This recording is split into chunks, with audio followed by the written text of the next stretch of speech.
If you can commit to just 5 minutes, you can beat laziness. I know, it sounds ridiculous. But this simple rule is backed by psychology, used by elite performers, and it completely rewired how I work. In the next few minutes, I'll show you exactly how to use it and why it works every single time. A few years ago, I was drowning in unfinished projects.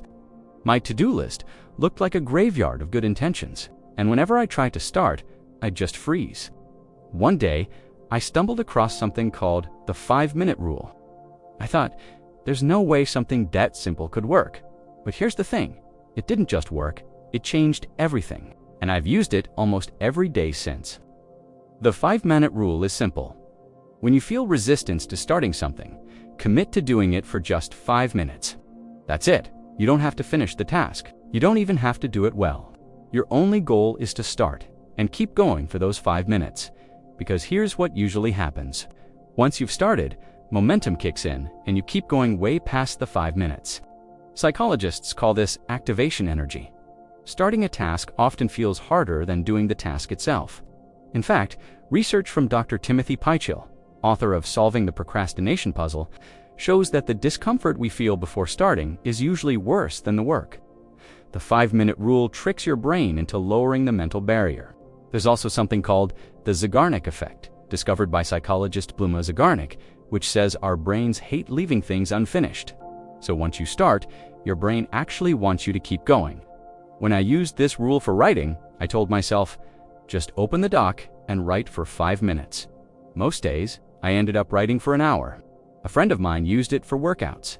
Just put on gym clothes and do 5 minutes. He lost 20 pounds in 6 months. And the best part?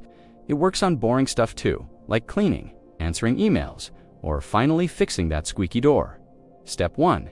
Pick a task you've been avoiding. Step 2. Set a timer for 5 minutes. Literally use your phone, Alexa, whatever you have. Step 3. Start. Forget about doing it perfectly. Your only goal is to keep moving until the timer rings. Step 4. If you feel like stopping after 5 minutes, that's fine. But 80% of the time, you'll want to keep going. Pro tip, pair this with music or an environment you enjoy. It lowers the friction even more. What surprised me most, it's not just about productivity. The 5-minute rule builds trust with yourself. Every time you follow through, you prove that you can start even when you don't feel like it. And that more than motivation or willpower is what creates long-term change. Here's my challenge for you. Think of one thing you've been avoiding and try the 5-minute rule today. Then come back to this video and tell me in the comments what happened. I read every single one, and some of your stories might even inspire a future video. And hey, if you found this useful, hit subscribe because I've got more simple science-backed tips coming that you can start using today.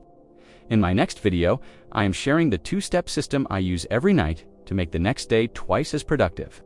You do not want to miss it.